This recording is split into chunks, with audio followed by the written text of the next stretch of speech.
Marian ha sufrido una enfermedad, tuvo un ictus y ha tenido un daño cerebral. Sí, ahora tengo un daño cerebral. Tiene un daño cerebral. Y vive con eso desde hace unos años. ¿Y cómo es, Marian, vivir con esa limitación, con ese problema, con esa enfermedad?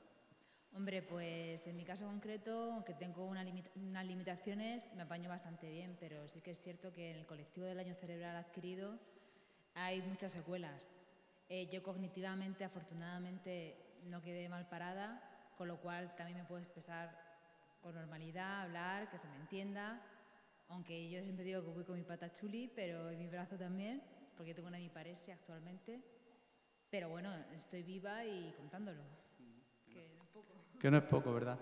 Y tú como tenéis una asociación, ¿no? Sí. Que se llama Dacemur, Sí. y que os dedicáis, bueno, pues a unas labores de autoayuda en general, pero ¿me puedes decir a grandes líneas qué hace la asociación y sobre todo qué demanda la asociación?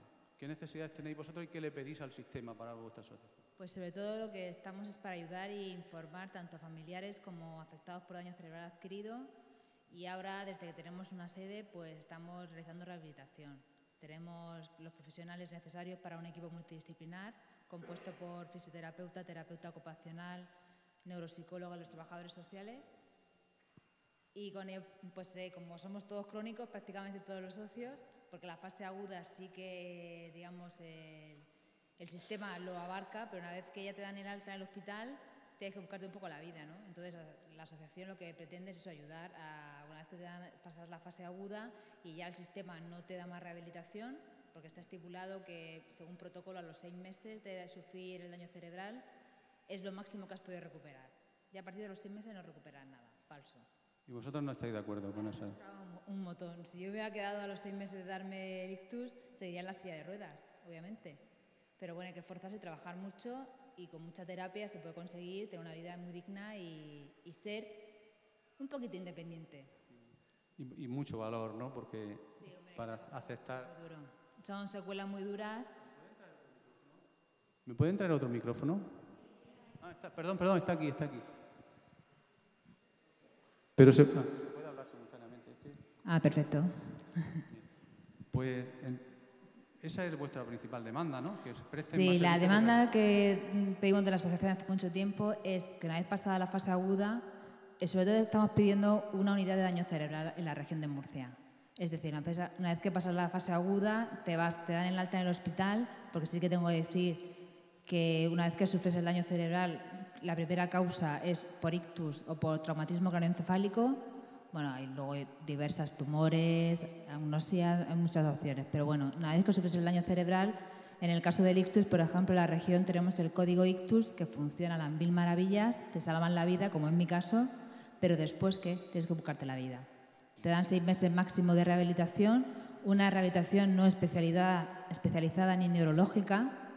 Yo, cuando yo iba al fisio, ahí en Morales Meseguer, yo estaba con gente que le habían operado una cadera o que tenía a lo mejor el hombro mal, nada que ver con las secuelas que yo padecía. Afortunadamente, en mi caso, sí que la fisio que me tocó estaba especializada en neuro y me puso así de estupenda. Pues muy bien, pues muchas gracias, Marian. Yo creo que hemos entendido cuál es tu necesidad.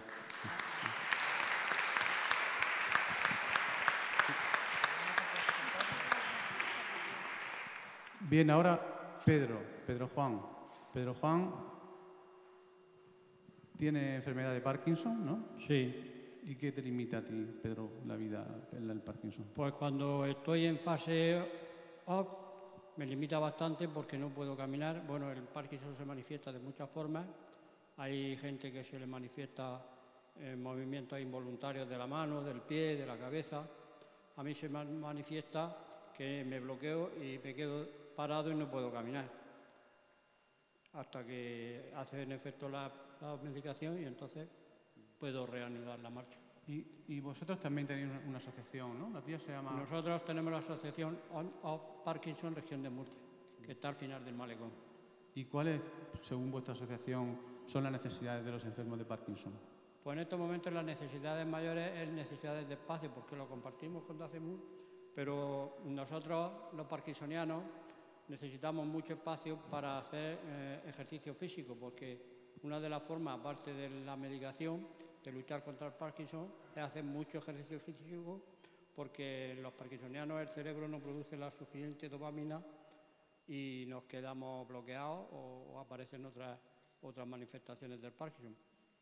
Entonces, con espacios abiertos y grandes, hacemos mucho ejercicio y necesitamos más espacio. Pedro, perdona, ¿eso se puede hacer en el entorno comunitario? Quiere decir, en tu municipio, en tu barrio, en la piscina del pueblo, en los gimnasios de la ciudad. Sí, pero el número de asociados tendría que ser muy grande. Ahora mismo que las subvenciones van bajando, digamos, nosotros sobre todo sobrevivimos gracias a la incorporación de nuevos socios, porque son con sus cuotas los que mantienen la asociación.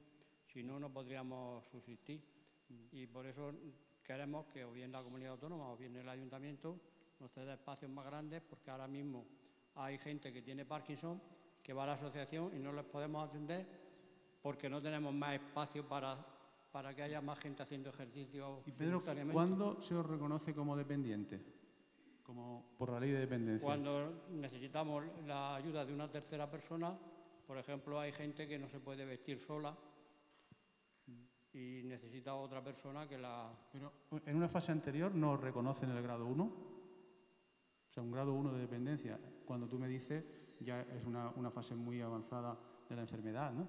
Cuando te diagnostican y encuentras, digamos, asintomático o con pocos síntomas, no os reconocen el grado 1 de dependencia.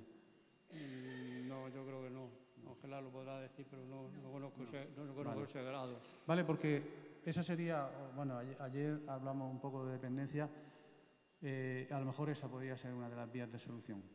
Reconocer la dependencia antes, sí, para que tengáis una ayuda que vosotros podéis comprar vuestros propios servicios de rehabilitación. Porque tenga esa dependencia, si no tenemos espacio para realizar ejercicio físico... Bueno, entonces es una doble necesidad. Hace falta instalaciones, ¿no? Claro. Muy bien. Pedro, pues muchas gracias. A vosotros. Venga, una vez.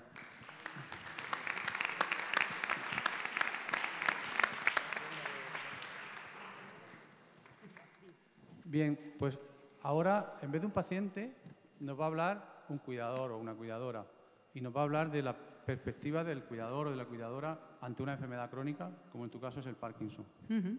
Bueno, pues efectivamente, como me has presentado, yo soy mujer de un afectado de Parkinson que fue diagnosticado cuando tenía 45 años.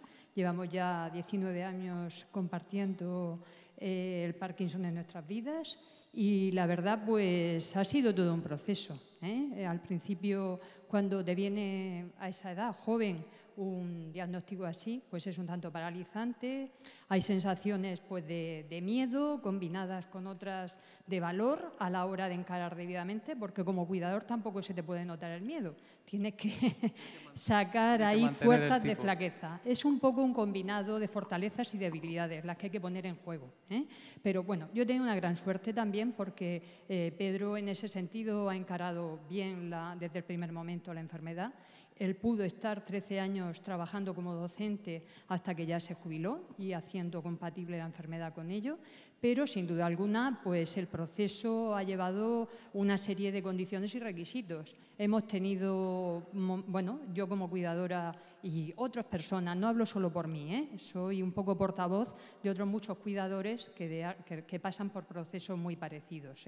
En ese sentido, pues combinas también momentos de esperanza, de deseo que mejoren y avancen la investigación, las terapias, todo lo que puedan ser mejoras, que la enfermedad no vaya demasiado rápida, que es algo muy importante. Y luego, por otro lado, momentos que comparto también con otros muchos. El otro día tuvimos oportunidad en una sesión que tuvimos allí en la Asociación de On of Parkinson de compartir también con otras personas que acababan de ser diagnosticados sus mujeres o sus maridos de Parkinson, pues eso, el sentimiento de soledad. Soledad porque el protagonista mayor es el afectado, eso es innegable, pero el papel que ocupa el cuidador es clave en todo esto. Lo que pasa es que es un papel pues, de estar muy atento, de aceptar la invisibilidad que nosotros como cuidadores tenemos, porque la tenemos, y también pues, de llegar a un punto con respecto a la persona afectada a la que quieres y a la que quieres ayudar, de estar atento a las necesidades y no adelantarnos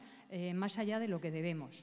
Tiene que haber un clima, como muchas veces he hablado con Pedro y con amigos, pues de comunicación estrecha. Hay que establecer unas vías, como decimos, de vasos comunicantes, en los que nos ayudemos mutuamente en un proceso que viene grande a cualquiera de nosotros. Y sobre todo lo que decimos, fuerza a la hora de encararlo, no pensar que el futuro va a ser peor que el presente en el momento que lo recibes y, bueno, ir sobreponiéndose pues, a las cuestiones que nos vayan ¿Y cómo surgiendo. entiendes tú, desde la perspectiva de género, que influye esto sobre los cuidadores?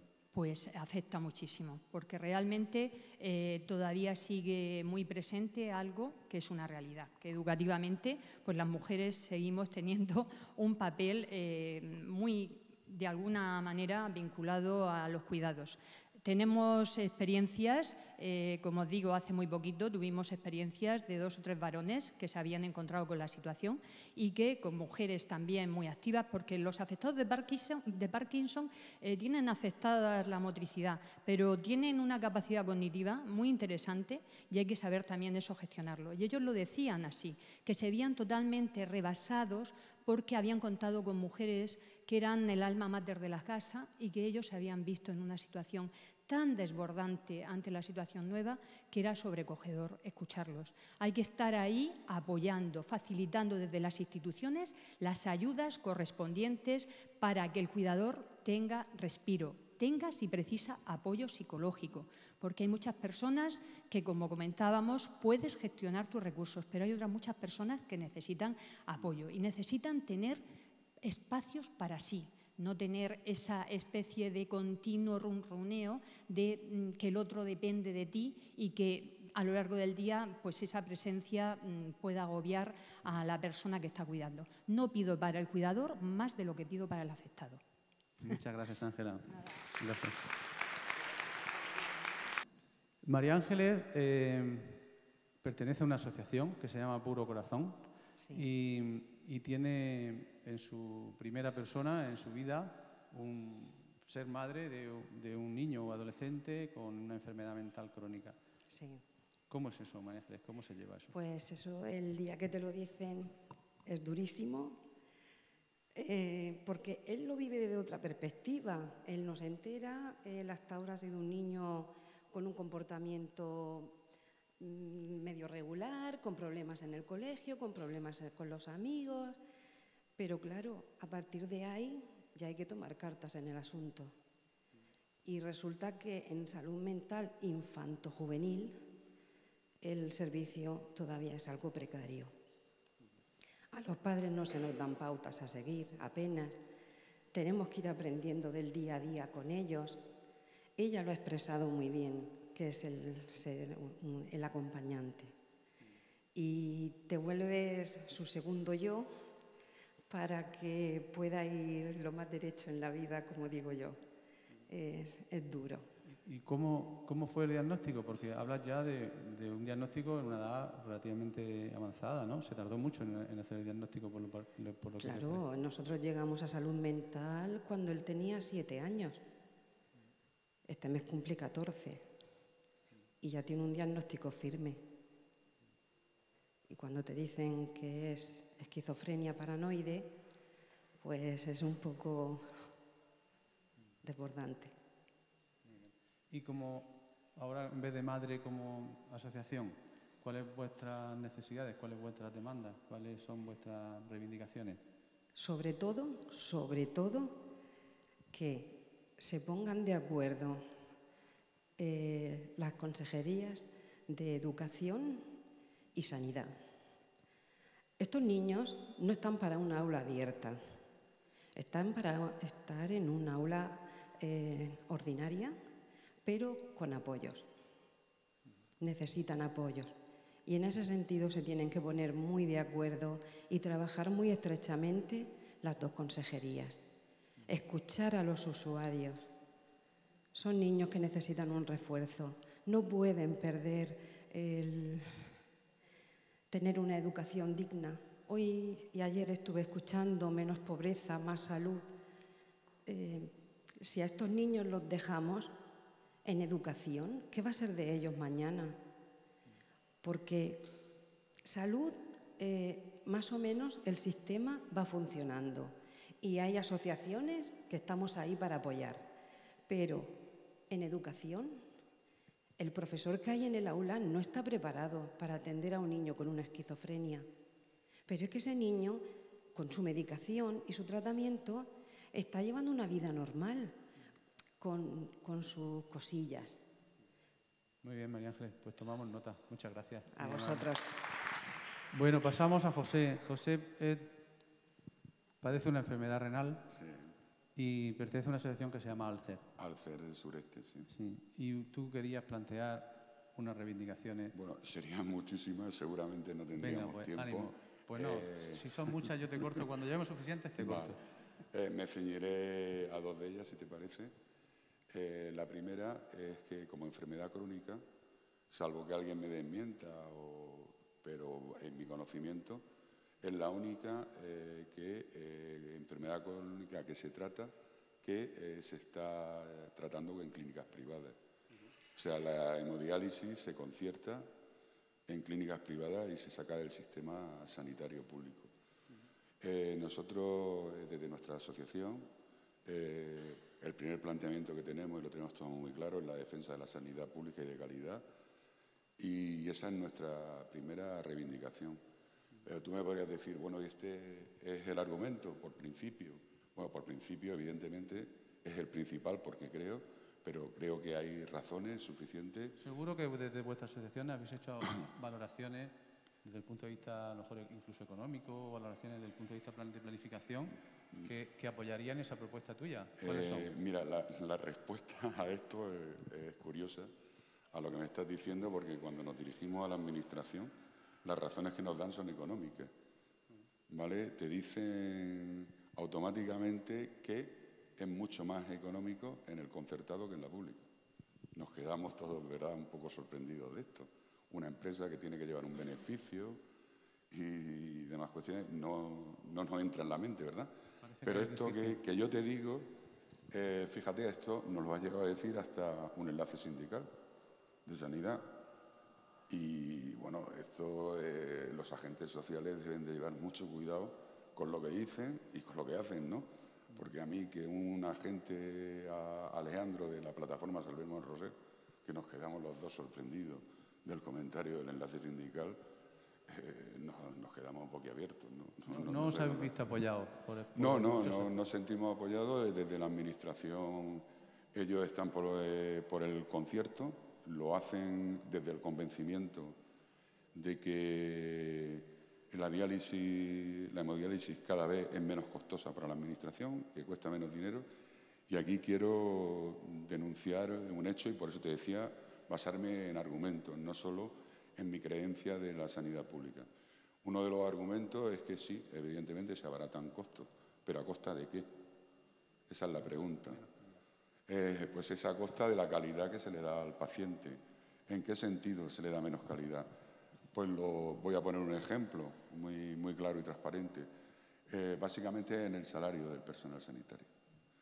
O sea, una enfermera, hoy, en el siglo XXI, en el que nos estamos moviendo, está cobrando en torno a los 1.000 euros netos. Una enfermera que tiene una responsabilidad, como es cuidar al paciente, pinchar una fístula, que es un tema muy delicado y que debe ser una enfermera con un cierto conocimiento y una cierta responsabilidad. Pues hemos llegado con dejarlo todo en manos de que el mercado se regule y estas situaciones y que no intervenga el Estado, a llegar a que profesionales como una de enfermería estén cobrando 1.000 euros de salario. Me parece denigrante. Y luego, otro argumento en base a por qué queremos que sea pública es porque está sucediendo que hay, de lo mucho que se habla esta mañana por los profesionales y se habló ayer, hay varias calidades de servicio. Es que la Administración no ejerce ningún control en esas clínicas. Simplemente deja a los pacientes allí, no tiene conocimiento, si le llega algún ingreso en urgencias no sabe su historial, desconoce todo, salvo en aquellas áreas 2 y 8 que dependen del Hospital Universitario de Santa Lucía. Allí se concertó una sanidad semipública en donde los médicos del Santa Lucía sí conocen el historial porque llevan directamente a los pacientes. Yo en un principio, fíjate, fui muy crítico con esto, lo sabe Antonio, tuvimos enfrentamientos claros con el jefe de servicio y, sin embargo, a través del conocimiento, de los años de experiencia y tal, te das cuenta que dentro del sistema... Sí, que hay una experiencia en el área 2 que demuestra que desde lo público se podría hacer. Se hace muchísimo mejor porque hay un seguimiento y un conocimiento. Ante cualquier problema que pueda sufrir un paciente, hay un conocimiento previo de esos especialistas, esos médicos. A cualquier enfermo en Murcia hay un desconocimiento, no se sabe el historial del paciente, no se sabe cómo reaccionar de forma inmediata. Cosa que en Cartagena y en San Pedro sí sucede, porque está dirigido directamente por los especialistas del Hospital de Santa Lucía. El diferencial es enorme. Muy bien. Pues y bueno, ya te digo, podría hacerte muchas más reivindicaciones. Tenemos suficiente. Podría trabajar con Consuelo. Yo lo único que deciros que Cartagena es la próxima que sale. Está bien tener un modelo en el que fijarnos para implantar en las demás áreas. Yo creo que el modelo de Cartagena todavía hay que mejorarlo y hacerlo público 100%. Muy bien. Vale. Pues muchas gracias, Entonces, José, muy amable. Tenemos 2 años. Muchas gracias.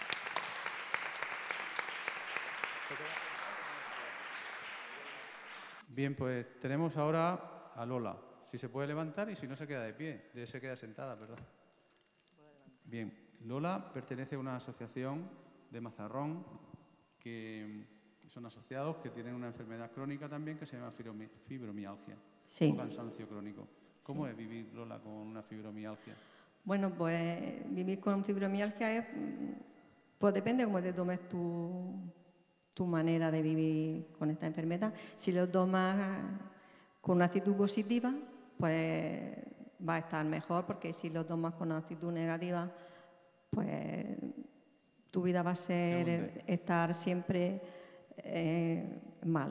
Bueno, pues actitud negativa, pues tú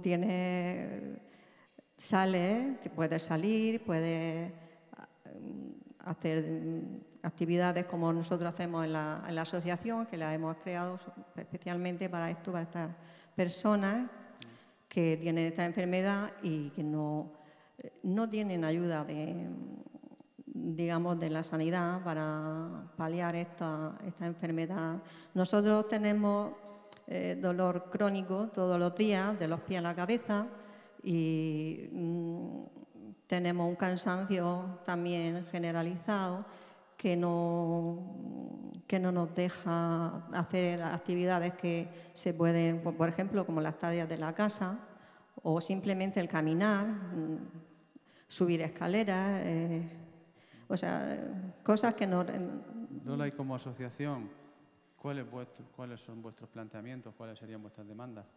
Pues nuestra demanda es principalmente que a los personal sanitario y médicos, pues que los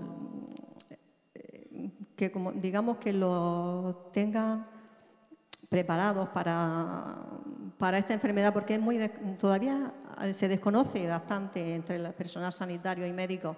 Y hay Perdona, se oye decir que la fibromialgia es la enfermedad invisible, ¿no? Exactamente. Y hay un decálogo desde 2010 para esto, para todo el personal sanitario, para... Un protocolo. Un protocolo, sí, desde 2010, para que sepan cómo tratar a la enfermedad y a los pacientes. Y sin embargo todavía no está, pero desde la consejería, digamos, no se le ha mandado llegar al personal sanitario y médico. Entonces, pues demandamos esto, que inviertan más en que los médicos pues sepan saber cómo tratarla. No sé si estás de acuerdo, porque según vosotros aplicar el protocolo en teoría no debería costar dinero, ¿no?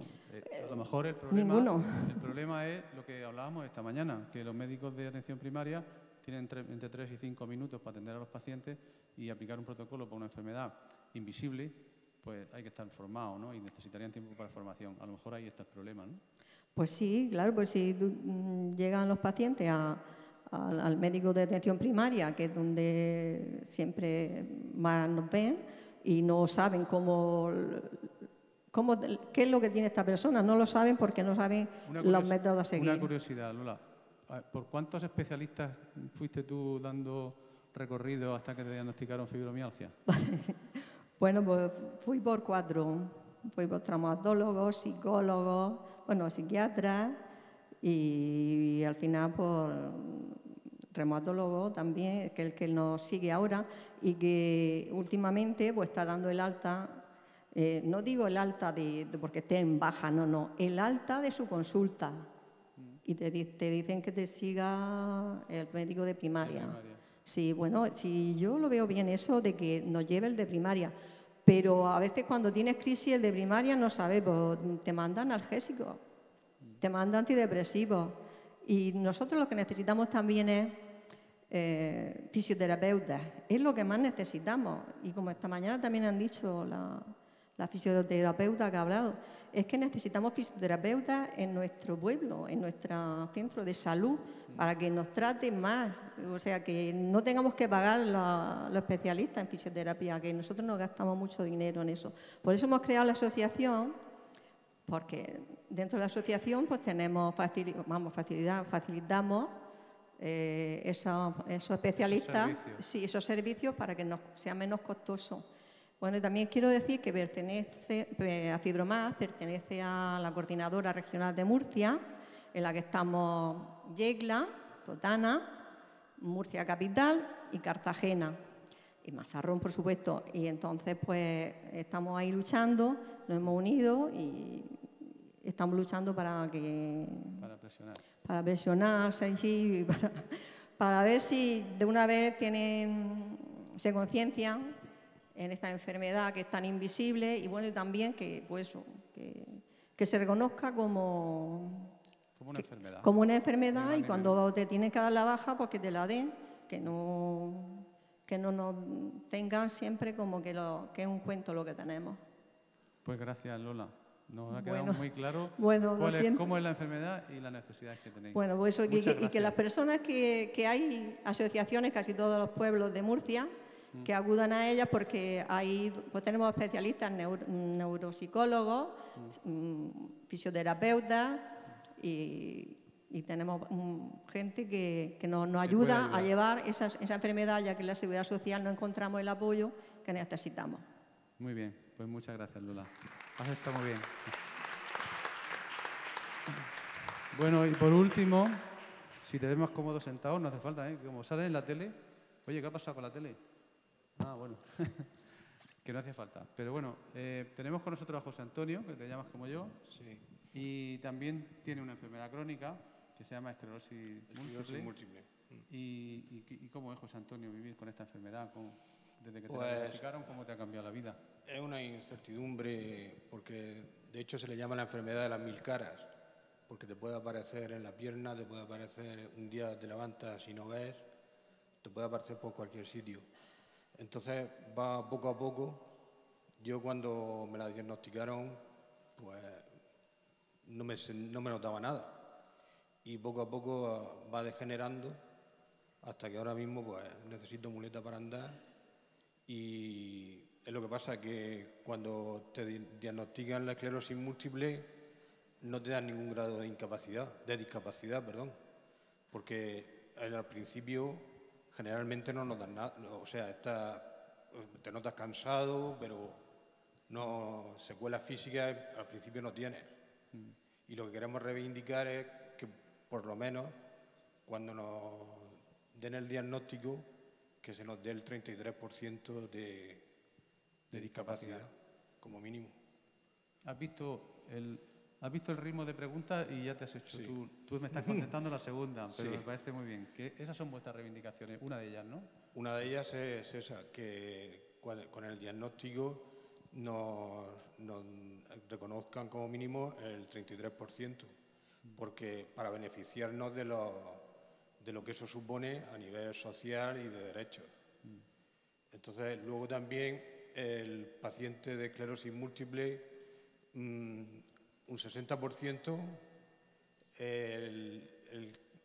o sea, el crónico, digamos, lo financia la Seguridad Social, porque los medicamentos son caros, pero el paciente de esclerosis múltiple también necesita de neuropsicólogo, necesita de fisioterapeuta, necesita de rehabilitación en general. Entonces, eso no lo tenemos que financiar nosotros por nuestra cuenta. Ese 40% que sería de otros servicios, de servicios de apoyo, eso tiene que ser que lo financia, bueno, nosotros lo hacemos a través de ANDEN, la Asociación de Esclerosis Múltiple de Murcia, y pues el socio paga su cuota y luego aparte por cada sesión de fisioterapia, de psicología, de logopeda o lo que sea, pues tiene que pagar una cantidad porque la asociación tiene que mantenerse. No puede. Es muy pequeña, se nos ha quedado pequeña. En el momento que metes 2 sillas de ruedas, ya no cabéis. No cabemos. Y lo que queremos es, pues no sé, buscar un local más grande, poder prestar más servicios y que la Seguridad Social a los pacientes de esclerosis múltiple también tenga en cuenta no las necesidades farmacológicas, sino las necesidades de rehabilitación. Pues muchas gracias, José Antonio. Muy amable.